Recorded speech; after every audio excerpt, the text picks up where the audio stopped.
Hello viewers, ICT for today এর মাল্টিপার্ট HTML টিউটোরিয়ালে আপনাকে শুভেচ্ছা জানাচ্ছি। গত পর্বে আমরা দেখেছিলাম একটি ওয়েব পেজে কিভাবে লিস্ট তৈরি করতে হয়। এই পর্বে আমরা এইচটিএমএল ফরম্যাটিং নিয়ে বিস্তারিত আলোচনা করব। এইচটিএমএল ফরম্যাটিং এর মাধ্যমে কোনো একটি লেখাকে বিশেষ অর্থে প্রকাশ করা হয়। এই টিউটোরিয়ালের স্বার্থে আমি একটি ওয়েব পেজ তৈরি করেছি। ওয়েব পেজের নিশ্চয়ই লেখাগুলো দেখতে পাচ্ছেন। Welcome to ICT for today. এখানে আইসিটি ফর টুডে লেখাটি একটু গাঢ় করে প্রকাশ করা হয়েছে। কম্পিউটার ল্যাঙ্গুয়েজে গাঢ় করে প্রকাশ করাকে বলা হয় বোল্ড। তো এখানে আইসিটি ফর টুডে লেখাটি গাঢ় করে বোল্ড করে প্রকাশ করা হয়েছে। এরপরে I request you to subscribe to my channel. এখানে সাবস্ক্রাইব কথাটা হাইলাইট করে দেওয়া আছে, দেখেই বোঝা যাচ্ছে যে এই লাইনে সাবস্ক্রাইব কথাটা গুরুত্বপূর্ণ। Stay tuned by clicking the bell icon for new updates. এখানে এই যে প্রেসিং কথাটা কেটে দিয়ে ক্লিকিং লেখা হয়েছে, আর বেল আইকন বেলের নিচে একটা আন্ডারলাইন করা আছে। In this tutorial will write the following text in HTML. এটি নর্মাল লেখা। এখানে দেখা যাচ্ছে যে এর উপর একটি স্কোয়ার দেওয়া আছে, এই টুটি নর্মাল লাইনের চেয়ে একটু উপরে। আবার H2O the formula of water, এখানে টুটা একটু নর্মাল টেক্সটের চেয়ে নিচে দেওয়া আছে। তো ভিউয়ার্স, বিহাইন্ড দ্য সিন আমি এই কোডগুলো সরিয়ে ফেলবো এবং এইচটিএমএল ফরম্যাটিং এর বিভিন্ন ট্যাগ আমরা শুরু থেকে আলোচনা করব। ভিউয়ার্স, আমি এই ওয়েব পেজের কোড রিমুভ করেছি। এখন আমি একটি নর্মাল প্যারাগ্রাফ তৈরি করব।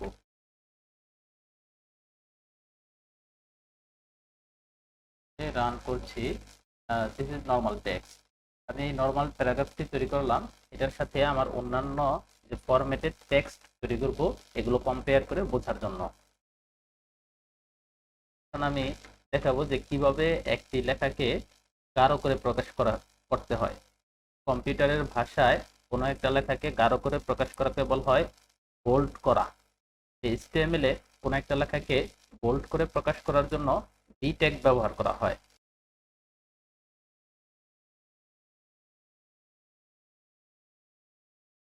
সেভ করলাম, রিফ্রেশ দিয়ে দেখি। এখানে আমার দেখা যাচ্ছে যে বোল্ড যে কথাটা, যেটা আমি এই যে ডি ট্যাগের মধ্যে দিয়েছি, সেই লেখাটা গাঢ় করে দেখা যাচ্ছে, বোল্ড করে দেখা যাচ্ছে। তো ভিউয়ার্স, কোনো একটা লেখাকে বোল্ড করে প্রকাশ করার জন্য আমরা আরো একটা ট্যাগ ব্যবহার করি, সেটা হলো স্ট্রং ট্যাগ।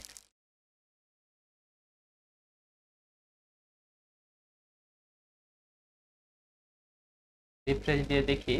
হ্যাঁ, দেখা যাচ্ছে যে স্ট্রং কথাটা, যেটা আমি স্ট্রং ট্যাগের মধ্যে দিয়েছিলাম, সেটি বোল্ড করে দেখা যাচ্ছে, গাঢ় করে দেখা যাচ্ছে। এরপর আমরা দেখব যে কোনো একটা লেখাকে কিভাবে ডান পাশে কাট করে দেখানো হয়।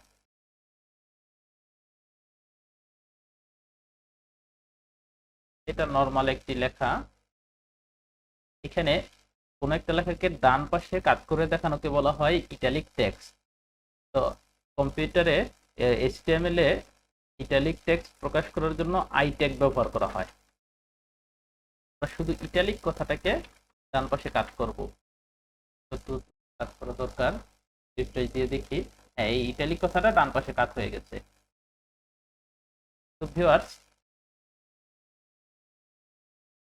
কোন একটা লেখাকে ইটালিক করে বা ডান পাশে কাট করে প্রকাশ করার জন্য আরো একটি ট্যাগ রয়েছে, এটা হলো এমফেসাইজ টেক্সট বলা হয়। এমফেসাইজের প্রথম দুই অক্ষর ইএম দিয়ে কোন একটা লেখাকে ডান পাশে কাট করে দেখানো হয়।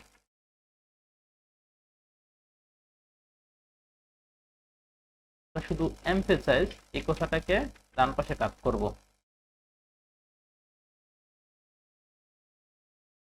রিফ্রেশ দিয়ে দেখি, এই এমফেসাইজ কথাটা ডান পাশে কাট করে দেখানো যাচ্ছে। ভিউয়ার্স, আমরা এখন দেখবো যে কিভাবে একটি লেখাকে মার্ক করা যেতে পারে।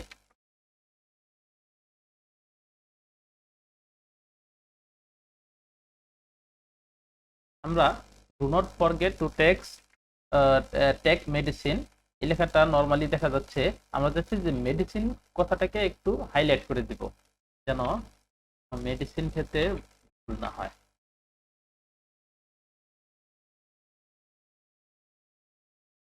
হাইলাইট হয়ে গেল। এরপর আমরা দেখব যে কোন একটা লেখাকে কিভাবে ডিলিট করে নতুন আরেকটি লেখা লিখতে হয়।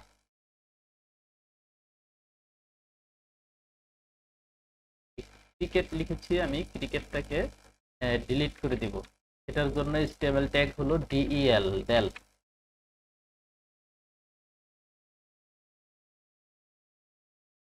দিয়ে দেখি এভাবে গেমস ক্রিকেট কেটে দিয়ে পরে ফুটবল। আমরা এখন দেখবো যে কোন একটা লেখা তে কিভাবে আন্ডারলাইন দিতে হয়, লেখার নিচে কিভাবে দাগ দিতে হয়। একটা লেখার নিচে যে লেখাটা নিচে আন্ডারলাইন দিতে হয় সেটাকে বলা হয় ইনসার্টেড টেক্সট। ইনসার্টেড টেক্সট লেখার জন্য HTML এ INS নামের একটি ট্যাগ রয়েছে।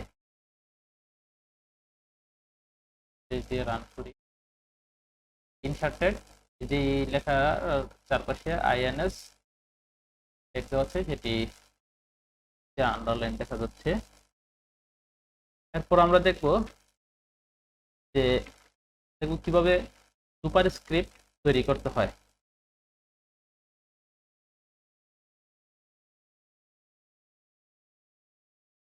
রিফ্রেশ দিয়ে দেখি, তো ভিউয়ার্স দেখতে পাচ্ছেন যে আমি a এর সাথে a গুণ করে a স্কয়ার পাওয়ার কথা, কিন্তু এই টুটা একই লাইনে দেখা যাচ্ছে। এই টুটাকে যদি আমি সামান্য উপরে স্কয়ার আকারে দেখাতে চাই তখন এটাকে বলা হবে সুপারস্ক্রিপ্ট।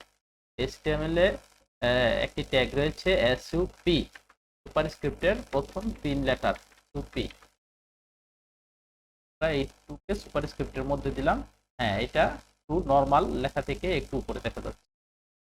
তো ভিউয়ার্স আমরা ওয়াটারের ফর্মুলা লেখা শিখব।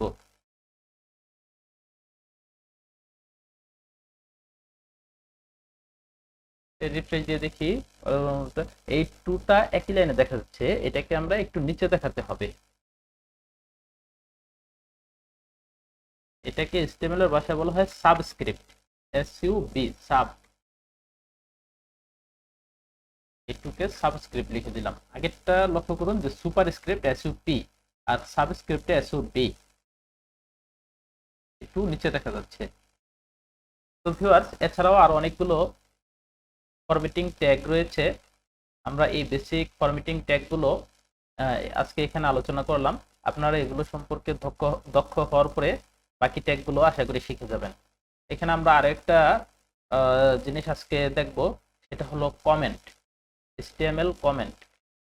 কখনো কখনো আমার ওয়েব পেজের আকার যখন অনেক বড় হয়ে যায়, অনেকগুলো কোডিং থাকে, তখন দেখা যায় আমার কোডিং এর অনেক বেশি থাকাতে কোডিং এর শুরুতে কোনো একটা আমি নিজের মতো করে কোনো একটা লেখা যদি লিখে রাখতে পারতাম যে এই কোডিংটা এই কাজ করতেছে, সংক্ষেপে লিখে রাখলে তখন আমার পরবর্তীতে এই কোডিংটা দেখার জন্য সুবিধা হয়।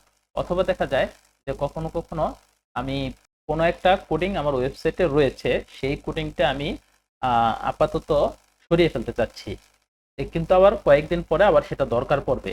তো আপাতত আমি একবার মুছে ফেলবো না, এটা হিডেন করে রেখে দিব। তো ধরে নিলাম যে আমার এই কোডিংটা, যে ফর্মুলা অফ ওয়াটার, এটা আমি ওয়েবসাইটে থাকবে কিন্তু হিডেন হয়ে থাকবে, যেটা আউটপুটে এটা দেখা যাবে না। তো কমেন্ট হলো HTML এ এমন কিছু লেখা যা কোডিং এ থাকবে কিন্তু আউটপুটে সেটা দেখা যাবে না। আমরা কমেন্ট দেওয়ার উপায় হলো একটা লেস দেন দিব, বিস্ময়সূচক চিহ্ন দিব, দুইটা হাইফেন শুরুতে, এরপর মাঝে এই আমি যা কিছু রাখতে চাই তা, এরপর দুইটা হাইফেন, এরপর গ্রেটার দেন চিহ্ন দিয়ে সেভ করে দিলাম। আমি এই লেখাটা এখন দেখতে পারার কথা না, যদিও এটা কোডিং এ রয়েছে, হিডেন হয়ে গেছে। অথবা আমি চাচ্ছি যে এটা একটা ফর্মুলা, এটা একটা ফর্মুলা বা সূত্র, আমি চাচ্ছি যে এটা সংক্ষেপে আমার বোঝার জন্য লিখে রাখতে। এটা একটা ফর্মুলা, পরবর্তীতে যেন আমি সহজে বুঝতে পারি। তো ভিউয়ার্স এটা হলো কমেন্টের ফরম্যাট। এই ফরম্যাটের মাঝে এখানে আমরা যা খুশি তা লিখবো তা দেখা যাবে না। এখানে আমি লিখে রাখবো যে ফর্মুলা ফর্মুলা, ফর্মুলা কথাটা লিখে রাখলাম যেন আমি এটা দেখে বুঝতে পারি যে এটা ফর্মুলা। লেখাটা আমার দেখা যাচ্ছে না, কিন্তু এটা আমার ব্রাউজারে সেভ হয়ে, আমার ওয়েব পেজে সেভ হয়ে আছে।